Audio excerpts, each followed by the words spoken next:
Treating seed this spring? AGI Storm FX brings you the ultimate innovation in seed treating for your modern-day farming operation, offering you speed, accuracy, and flexibility.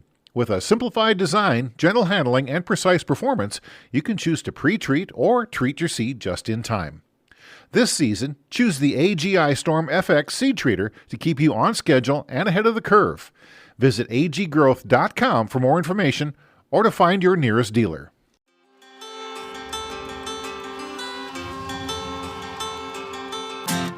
Hi, I'm Caitlin Dubin, and this is the Rural Woman Podcast. I'm a first-generation farmer who married into agriculture. Born and raised in a city, I was so unfamiliar with where my food came from, but I was determined to figure it out. Through my journey into agriculture, I saw women who were strong but humble, often taking a back seat. To me, these women were leaders who deserved a seat at the table. I created the Rural Woman Podcast to share the voices of women in an industry whose stories often went untold.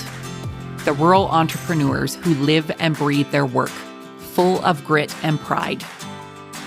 We come here to share our stories, to be in community with each other, to be challenged and inspired, but most importantly, to be celebrated and to be heard. We may not all live, farm, ranch, or homestead the same, but we are all connected. We are rural women, and our stories are worthy of being told.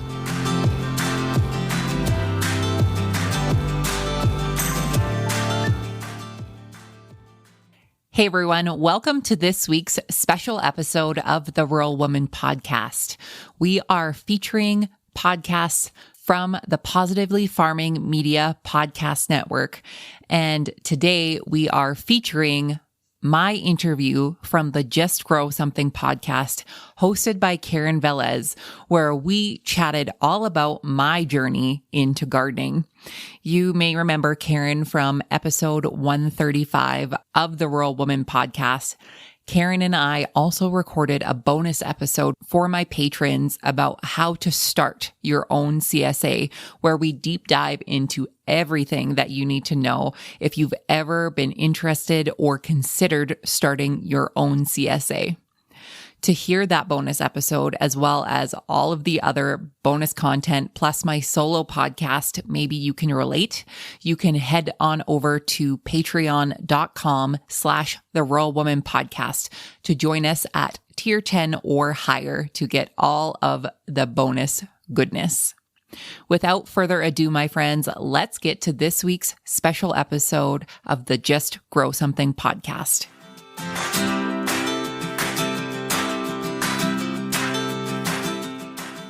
Hello, my gardening friends, and welcome back to the Just Grow Something podcast.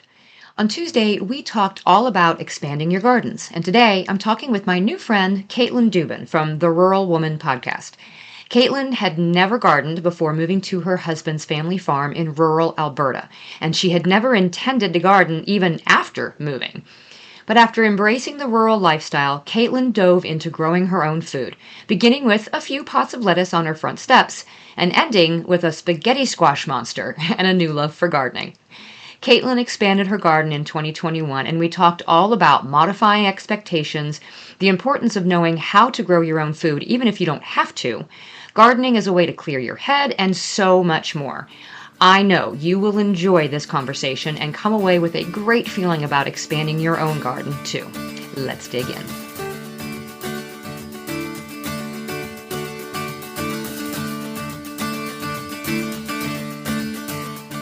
Hey, I'm Karen. I started gardening years ago in a small corner of my suburban backyard, then moved to a 5-acre lot outside city limits and expanded that garden to half an acre.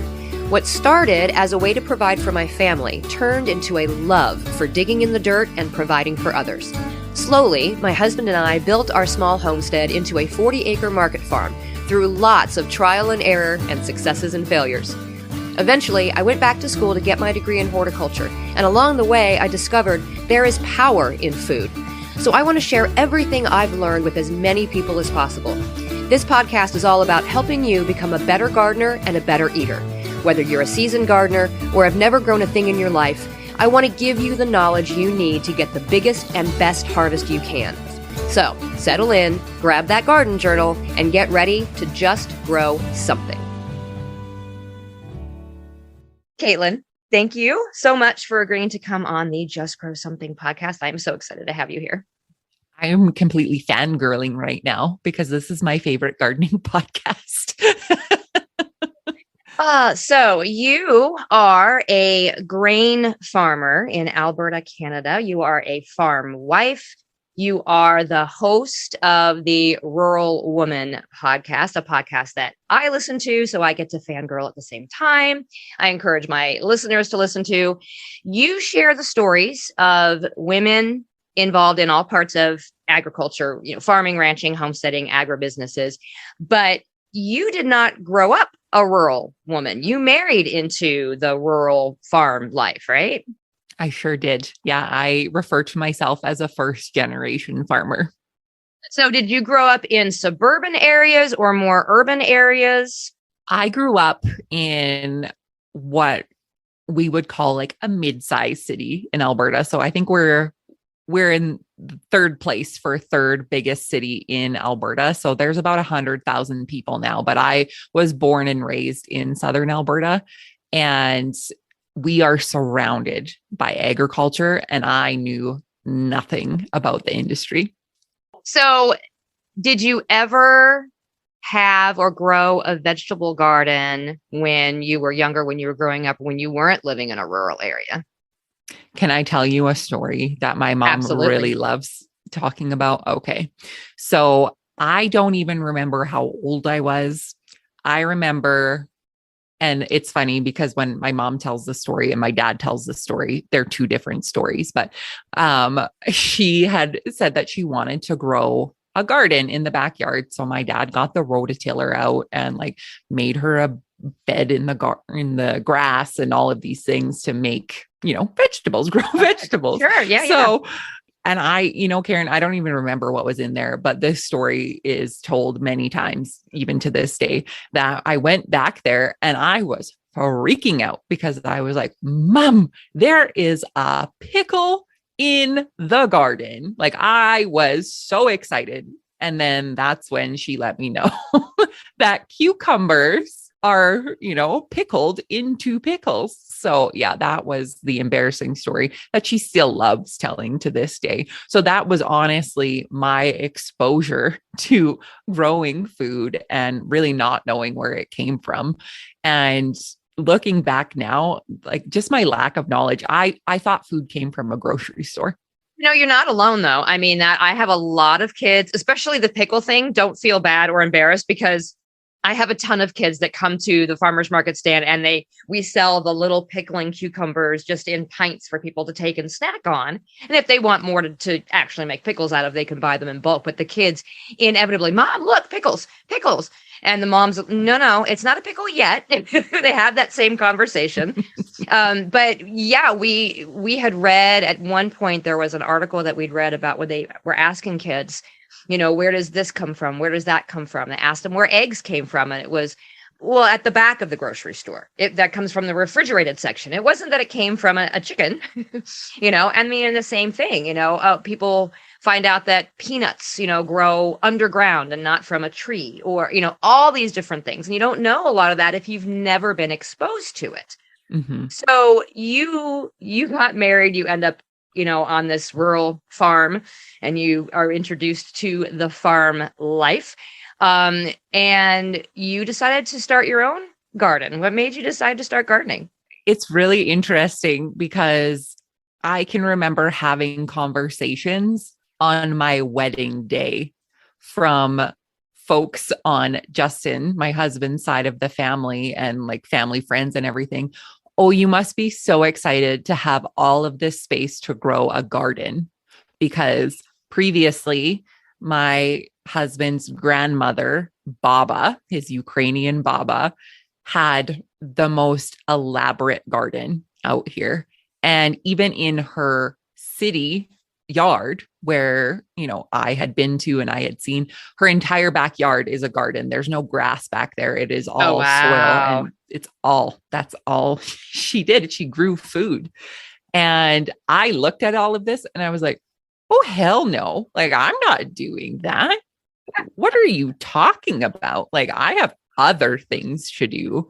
Like, what I would normally do on a weekend would be go to a Starbucks and go to a farmer's market and buy their vegetables. And I just thought that was really fun to do. And I would go with my girlfriends. We'd go to a spin class afterwards, like all of these things. I had absolutely no interest in starting a garden. And it wasn't really until I realized that growing food was really cool. Like, I just think it is, the process of it is so neat. And I get to see it on a really big scale. I get to see it on the grain side where we are growing thousands of acres of organic grains for people. And then I was like, well, I think I could probably have a garden. I could probably grow something. And it honestly started out with pots on the front step, growing lettuce and growing like just different little things. And then that's kind of when I got the bug for it. I was like, well, if I can grow lettuce on a step, what can I do next? And we have so much room out here to grow whatever it is we want.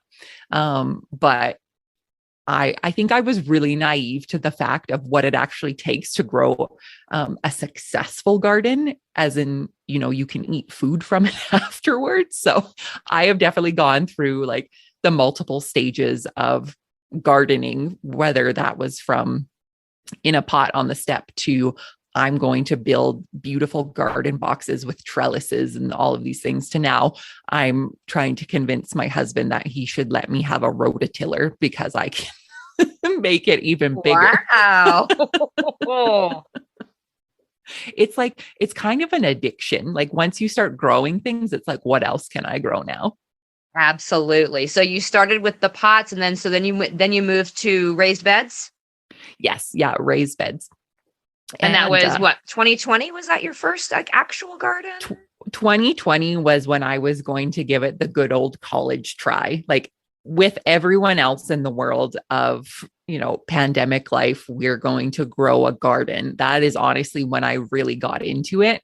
And then I can say that grew to bigger raised boxes in 2021 and 2022 this year. I have my boxes all planned. I know what worked last year for me and what didn't work. And like I said, I really want a rototiller, but my husband is not for that. You have to tell him you're just trying to be like his Baba. Was that yes. His grandma? Yeah, just tell him. Hey, that'll convince him right there. I can't be like Baba if I don't have my own rototiller. Yeah. But to be honest, Karen, I don't like, Baba is the woman that I aspire to be the most. And she is 95 years old. She has just a whole lifetime of stories to tell you. And the way that she looks at food and the way that she has grown food her entire life, I get teary eyed thinking about Baba. I fangirl over Baba too, and about how she grows food and what she's been able to do with food, how many, like, her family she fed from this farm for many, many years. And she is absolutely my inspiration to be a better gardener. That's amazing. So you started with pots and you were just doing lettuces and stuff, and then you jumped into the raised beds. What did you plant that first year, and how was that transition from just doing the few little pots of lettuces to all of this? Right.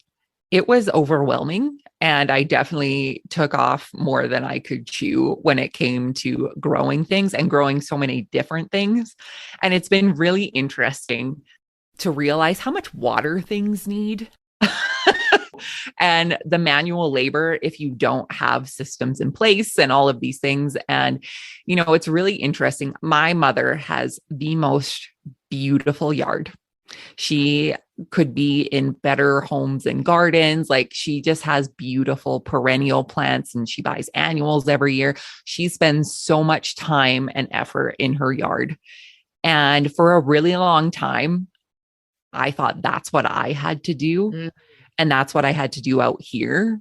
And on this scale, like, my yard is huge. Right. Like, it it takes me like for lawn maintenance, it takes like 4 to 5 hours to mow grass out here. Like there's a lot to do. And kind of scaling back and thinking about it, well, what can I do myself? Like I don't have help here doing this. My husband isn't my co-gardener. Right. Like he's working, he got other things to do. So maintaining the yard and doing these things and like aspiring to be in better homes and gardens, like that's something that I never will be. And I don't think I ever want to, right? Like I want something that looks beautiful to me, that I know is meaningful to me. I know the plants' names, I know what they do, that kind of thing. So I have a very large perennial bed that I've been working on for like the last 5 years to make it beautiful to me. We don't use synthetic chemicals here on the farm. We are certified organic on the grain side, but we've also just adopted that into our yard maintenance. So I have a wonderful yard for bees in the fact that I can grow dandelions like no other.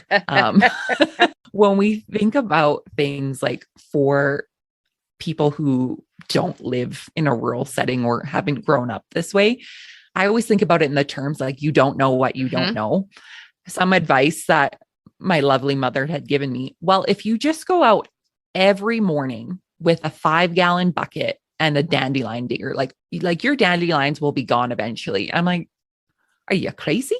Like, no, they won't. They just keep coming. They blow in, they do, right? Like, and I just chalk it up to people don't know what they don't know. And if you don't live out here and if you don't see what blows around and all of these things, like you're just not going to know. So yeah, like I jumped in, I took off more than I can chew. So I had my original year in 2020, I had these smaller boxes that a friend of ours had built for their acreage. Unfortunately, his poor wife had like broke her leg that year and they couldn't use them. So we actually used them for wildflower trials the first year that we had them. So that was back in 2019. But in 2020, I was like, no, I'm going to grow vegetables in these. And they're just these small boxes. And overall, they did really well. I'm really good at growing lettuce. Like I could feed salads to the masses. Other things were kind of a trial for me and kind of figuring out, well, how much water do they need? Should this be in this box with this thing? That kind of like, it was really interesting. My most productive crop was my spaghetti squash, and I called it a spaghetti squash monster. It literally took over the entire box and like grew out onto the lawn. Like it was everywhere. Yeah. I was like, oh, so this is what squash do. They squash everything. So while you were trying to figure out what goes with what, you said, okay, well, it was kind of trial and error. Like, what were you using as resources to try to, was it all trial and error, or were you trying to look some stuff up at the same time? I definitely look things up and then either would be like, that's a great idea and forget about it. Or I would just be like, I'm sure it's fine if we plant all of these seeds in this one spot. So honestly, it has been trial and error. And I think though, for me, gardening is more of a therapeutic thing. I am not growing to feed anyone else besides me, my husband, and the crew that I have to feed all year. But at the end of the day, if my garden doesn't work out, we're not going to starve. So I really have that privilege. I take it with a grain of salt when I'm doing this. I'm like, I'm learning along the way. I want it to be successful. I want to have this produce. I want to do these things with it. But at the end of the day, it's really therapeutic for me to grow food. And that is something that 5 years ago, Caitlin would have never said. Oh, yeah, for sure. So what was the significant difference you think between that 2020 sort of expanded garden into 2021? Did you feel like you did better in 2021? Like you learned from some of those lessons that you made? And what did you change along the way? So the 2019 gardening, so the lettuce on the step kind of thing, I went away for a holiday. I say a holiday. I went away for like 2 days and I had asked my husband to water these while I was away. He didn't. So they died. So then it was like, okay, well, I know what I'm doing now. Like they just need more water and whatever else. So then 2020, not really having a super solid plan, but knowing they need more water, to the spaghetti squash catastrophe of 2020, I was like, okay, like, I think I'm kind of getting the hang of this, which it doesn't sound like it at all. But I just knew that I had this love of growing in my garden, and it was a therapeutic thing. So in the summer of 2021, my dad and I spent a couple weekends together creating my garden oasis on the farm. And they are 6-foot by 4-foot garden boxes. I have 4 of them, and they are connected by hog panels as trellises. I love and that. Everything except for the hog panel was completely recycled, because if anybody remembers how expensive wood was for the last couple of years, I couldn't really justify spending hundreds and hundreds of dollars on building garden boxes for tomatoes that I didn't even know if I could really grow. Right. So we actually used old corral boards from the feedlot that's on our property to build them. And they're all smooth from where the cattle had rubbed on them, and they're beautiful, but they're also very crooked. So my dad and I spent hours and hours going through all of this old wood, trying to find the straightest boards that we could. I swear to God that the screws on these boxes are 14 feet long, because we had to like get it to match up, right? And then there's a book that was suggested by a girlfriend of mine who has a flower farm that's near where we are. And this is how she started gardening, was square foot gardening. Yeah. And looking that up, right? So I bought that book and I like dove in. I was obsessed with it. I was like, this is what I'm doing. Like, I want to grow all of this food in all of these boxes and see how it goes. And in 2020, I did start a few seeds indoors, but in 2021, I definitely started more seeds indoors. And there's definitely things that I enjoyed starting. And then there's things I was just like, I'm just going to go buy the starts for these, because I'm not trying to win an award here. Right. Sometimes it's just not garden, worth right? the effort if you're just not enjoying what it is that you're starting. Yeah, exactly. So I set off in my square foot gardening boxes. Once we got all of the growing material in there, the soil, we laid down a layer of weed fabric on the bottom. We put cardboard, and then we put some wood on the bottom, and then we've layered it with old composted straw. And the majority of my soil that's in these boxes is compost that we create here on the farm through the cattle manure that we use. We produce like tens of thousands of tons of compost for our fields. So I just go get my bucket and my shovel and just like go get it before they spread it all over the field, right? So I'm pretty lucky in that way. So I did that, and I kind of planned out my beds of where I was going to put my brassicas and my tomato box and all the basil that I put in there. I'm really super proud of my tomato box of 2021. That was the most successful box in growing. And I had built trellises out of branches from a tree in Baba's yard that is in town. We had to go do some yard maintenance in Baba's yard, and we had all of these beautiful birch branches, and I took them home, and that's what I built my trellis out of, with old twine that I found in the basement here. So whoever's twine it was from however many years ago. Visually, it was a very beautiful garden. Production wise, it was a super, super hot year. And again, I really underestimate the amount of water things need. Yeah. And I think that's part of the learning process too. When you are first starting out in gardening, you have to figure, you can read all these things about what your typical climate is like and what you should expect. But every year is different. Every area has its own little microclimate. Your garden is going to be different sometimes from, your neighbor either right next door or 5 miles up the road. So the only way that you're really going to learn all of that is through trial and error and experience and trying to figure it out.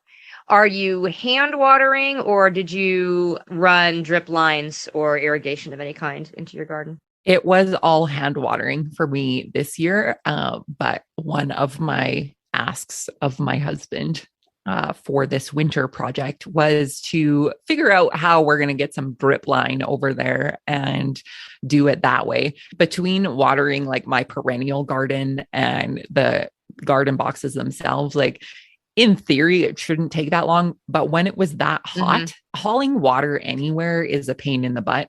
And having the ability to just take that one thing away. Like, I love going out there and I love watering and I love doing all of those things. But I also know that if, let's say, I need to get up and go get parts, or if I need to go feed the goats, or I need to record a podcast, or all of these things, like, I can get some help with watering. I think it's going to be okay. So do you use mulch at all? Yes. Yeah. So when we are creating our big compost windrows and everything, there's like so many different things that we are able to actually put into the compost to give it more zhuzh. So like, we have composted or decomposing wood chips and all of those things. So honestly, Karen, I just kind of throw a little bit everything in there, and I don't really have a rhyme or reason for it. And I've loved the episodes that you've done about soil health.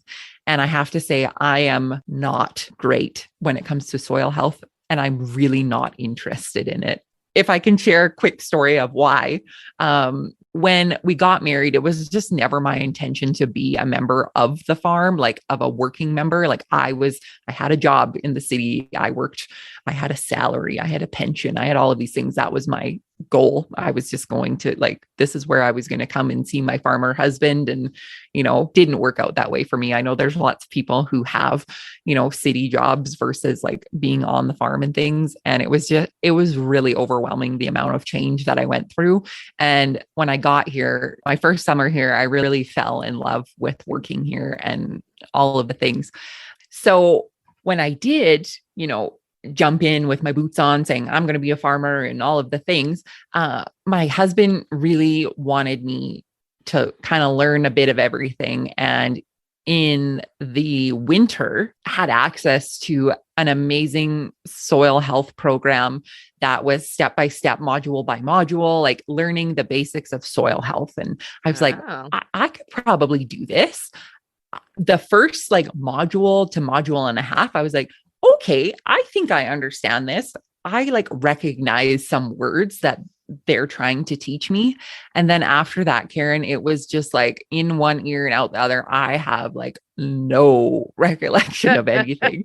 Like, when he says things like microbes and that kind of, like, I kind of get it. I pick up on some of the basics, but it's not my thing. Yep. I get it. But the good thing is that you're using a lot of that compost and you guys are, creating that, and that in and of itself is going to give you, what you need. I mean, you probably have a fabulous nutrient level in there. And if the easiest test is just to say, okay, is my stuff growing really well? And do I have like worms and stuff in my beds? If you have those two things, then your soil health is probably okay. Right. And I honestly, like, I really rely on people like you to teach me the basics and the things that I need to know. And like you said, if it's growing, then it's probably okay. And the whole, because me, I mean, I geek out about all of that. Like, that is completely my wheelhouse. I love talk to me about chelates and, all the, ions and this, that, and the other. But I know that not everybody gives two hoots about that. So, and this is funny because this year, I'm doing a bunch of changing and updates and stuff with the podcast. I'll still continue to touch on that a little bit, but for those that really want to geek out, I'm actually going to have a whole separate series over on Patreon. So good. That's going to be these brief little 10-minute snippets of this is, we're really going to dig deep into and let you geek out if you want to geek out along with me, if you want to hear the, the nitty gritty, because there are a couple of people who have said, hey, can you talk more about this? And I'm like, I would love to, but not on the podcast. People don't want to hear all about that, but we'll share it someplace else, which will be fine. So yeah, that's so great. And honestly, like, for the people who do geek out about this stuff, keep on geeking, man, because there's so many people out there just like you. And as soon as you start talking about it, you find your people. So. Absolutely. What was your most successful crop last year? And how was that different from the year before? Well, I am still really great at growing lettuce and spinach and all of the things. So whatever's in that compost, it is like pristine lettuce production.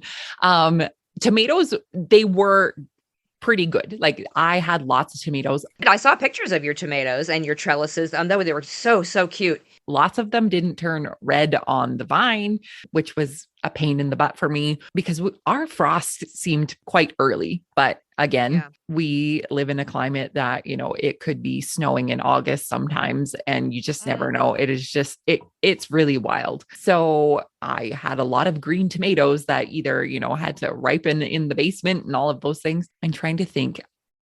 Spaghetti squash, again, was really great. And this year I got to grow it over the trellis, so it didn't squash everything below it. Nice. So that was neat. And it was kind of interesting to see these like squash hanging from this trellis. And there was only a couple times I ran into them with my head. But all of my herbs and everything did really good. I had so much trouble with worms on my brassicas, and they were just a pain in the butt. My peas, like my snap peas, it was so hot. They just fried. Like it was just, those were not really great. My cucumbers, lackluster again, probably due to the watering aspect of it. But it was all like, nothing was horrible. Besides, I would say the snap peas were horrible because I got about a handful and I would eat them while I was out there. So that was about it. But it was a learning experience, and it was really fun, and I'm itching to do it again. So. Growers have a lot to consider when it comes to storing grain. Are you getting the most out of your on-farm grain storage? Could an aeration model help to better determine fan, heater, or dryer needs? And what is the ROI if you installed a bin manager system to remote monitor and control in-bin grain conditioning? At AGI, we want you to ask the tough questions about how Bin Manager allows growers like you to know exactly what is happening inside your bins without climbing a ladder or stairs, or how you can benefit from remotely monitoring your grain temperature and moisture from a smartphone, or how fully automated fans and heaters can provide peace of mind all season long. Contact an AGI representative today for a free on-farm smart storage assessment. Find AGI Bin Manager at aggrowth.com/digital. That's aggrowth.com/digital.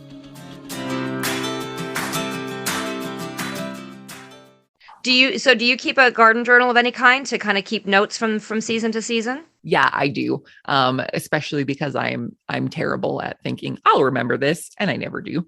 So I definitely started a notebook of just like writing like notes, and especially in these boxes where things were planted, and kind of rotating those boxes and doing it that way. So I know this year of not putting like the exact same things and where they were and that kind of thing. So, and I picked these up from you. So. So thinking back for last year's garden, what are you likely going to stick with, and what are you likely going to change up for this year's garden? Well, I really liked my tomato box and how I interplanted my basil and marigolds and all of that. So I'm definitely going to do that just in a separate box. I'm not going to grow potatoes in these boxes this year. I did okay with my potatoes. Like I got quite a few, and there were some pretty good sizes, but they were a pain in the butt to kind of manage in a box. So that's why I want a rototiller. But my husband's like, you don't need a potato field. Well, then I can tell you, if you do still want to do potatoes, try doing them in buckets or in barrels. Yes. Yeah. And that's another good way to do it. You can just dump them out, and that way there's all your potatoes. Well, and last year I tried, so being a multi-generational farm, there's multi-generations of things here. So one of those things was an old tub. And I tried to grow potatoes in the tub this last year, and I affectionately called it the tater tub. And it actually didn't do too bad, but there needs to definitely be more drainage holes, because in the spots that it wasn't draining correctly, there was some nasty taters down there, but they did grow. So it was really interesting. But yeah, I've seen the bucket stuff, and I'm honestly open to trying anything, because I just like, for me, it's fun. So will you try the brassicas again this year, even though the worms were such a problem last year? I don't I don't know. I don't think so. Like I grew brassicas in 2020 and I feel like I had those worms then as well, but we are surrounded by canola fields. So they can spray for their worms and then they'll just all come over here. So Right. Oh no. Yeah. we'll see what happens. I don't think so though. They take up so much space in those boxes for like the one head. So I really feel like unless I have a space where I'm growing multiples or I'm going to cover them when they start, like to keep those out of there. I don't know. I don't know if I'm a brassica fan. Yeah. Yeah. Well, sometimes you just have to decide what's worth the effort and what's not. If you're no longer getting, joy out of it, and it's Right. it's just more frustration than it's worth, then, that's when you nix it and say, okay, I'm going to try something else. Yeah. I have to say though, like picking those little gross worms off and like squishing them, that's kind of like a relief to a stress relief. I don't know if that makes me. A little garden therapy out there. Okay, one final question. If you could go back to that very first year of gardening and give yourself one piece of advice, what would it be? Water.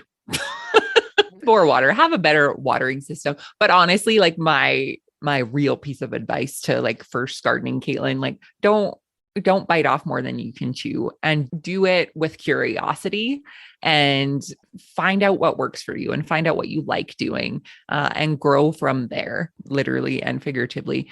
Because I think if you have the opportunity to grow food, I think you should do it. And you can be growing on a farm or you can be growing in a flower pot on your windowsill. Like, I just think the power of growing something that you can eat is something that I wish all people would learn how to do at least one time in their life, just to say they know how to do it and that they have done it. So I think I would just tell her, slow your roll, figure out what works, what you have time for, and just enjoy the process. I love that. I love that. Thank you so much for being on today. I really appreciate you taking the time to talk to me. Thank you so much for having me, Karen. And thank you for being my friend in the garden. I love it. I'm happy to do it. With all the considerations I mentioned in Tuesday's episode, I guess I failed to mention just how good it can make you feel just to work in your garden space. And maybe that's the only reason you need for expanding your space. Caitlin admits her bigger garden didn't produce all that well, but it sure hasn't deterred her from wanting to tackle it again this year. Maybe the feelings we get from growing our own food, successfully or not, are the biggest reason to give it a try. You heard Caitlin mention it was not her intention to be an active member of the farm when she married her husband, but she quickly found a passion for the farm life. As an avid podcast listener, Caitlin found herself searching for a podcast that shared the important roles women in agriculture provide for the industry. When she couldn't find a podcast that met her criteria, she began working on her own podcast. In the spring of 2019, she launched the Rural Woman Podcast, and I highly encourage you to give it a listen. If you want to catch up with Caitlin, you can follow her on social media at Wild Rose Farmer and wildrosefarmer.com, and I will shamelessly plug the episode of her podcast where she interviewed me. That's episode 135. I'll link to it in the show notes. Until next week, my friends, keep on cultivating that dream garden, and I'll talk to you again soon. You just finished another episode of the Just Grow Something podcast. For more information about today's topic, head on over to justgrowsomethingpodcast.com for all the episodes, show notes, blog posts, discount codes, and more. Don't forget to sign up for the newsletter while you're there. You can also head to Facebook and join a community of other gardeners asking questions and sharing their experiences in the Just Grow Something Gardening Friends Facebook group. And if you want to support this show even further, head to patreon.com/justgrowsomething to find out how. Until next time, my gardening friends, keep learning, keep growing, and we'll talk again soon.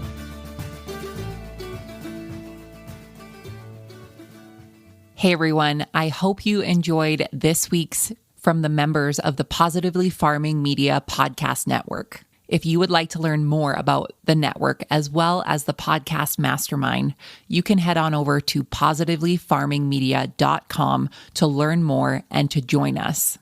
If you are a podcaster in the food and agriculture space, we welcome you to our table. Or if you're thinking about starting your own podcast, we have a seat for you too. So head on over to positivelyfarmingmedia.com to learn more. We will see you back here next week with another special episode from the Positively Farming Media Podcast Network.